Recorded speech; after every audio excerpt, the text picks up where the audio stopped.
Dimanche 4 février, Paga était en interview sur la chaîne YouTube Origines. Le candidat de télé-réalité, célèbre pour ses passages dans les émissions des Marseillais, a révélé avoir traversé une lourde dépression il y a quelques années, liée à sa profession. Les prochains mois s'annoncent particulièrement heureux pour Paga. Sa compagne Giuseppa est en effet enceinte de leur deuxième enfant, dont elle a récemment dévoilé le sexe. Après Giorgia, le couple s'apprête à accueillir une deuxième petite fille. Et il n'y en aura bien qu'une, malgré les rumeurs sur de possibles jumeaux, écartées par l'ancien candidat des Marseillais. Si est-il vrai qu'elle a un gros ventre? Le gynécologue n'a vu qu'un bébé, avait-il répondu à un abonné sur Instagram le mois dernier.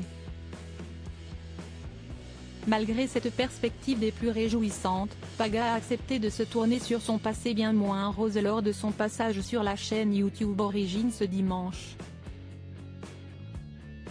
Car le déluré candidat de télé-réalité, plus habitué au rire avec ses camarades coupleurs, a connu une période très difficile, sur laquelle il a accepté de se confier pour la première fois. J'avais peur de sortir de chez moi en cause, la pression de la célébrité et l'impact des réseaux sociaux sur son quotidien. Qu'il y ait de la critique, on peut l'accepter, mais qu'il y ait du harcèlement, c'est compliqué. Depuis qu'il y a eu les réseaux sociaux, la critique a commencé, de la jalousie aussi. Du coup, des personnes ont mal fini, il y a eu beaucoup de suicides, que ce soit dans la télé-réalité ou les personnalités en général, estime-t-il. S'il n'a jamais été jusque-là, Paga a tout de même traversé une phase sombre. J'ai connu une grosse descente aux enfers. J'ai vécu quand même 3 ans où je suis allé voir un psychiatre, pas un psychologue, où j'étais sous médicaments parce que je me levais le matin et je pleurais sans savoir pourquoi. Alors, ne me demandez pas pourquoi, je n'ai jamais su.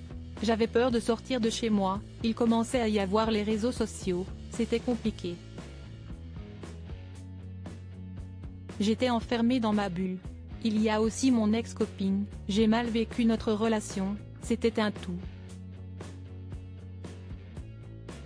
J'avais l'impression que j'étais comme un bout de viande, c'était compliqué à gérer, alors a-t-il confié, ému.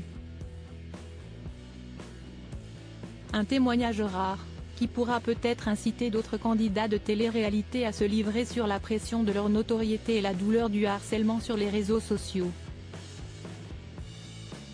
Quant à Paga, qui avoue ressentir un certain mal-être ressurgir par moments, nul doute que sa petite princesse, et la seconde à venir, aide beaucoup à surmonter les crises.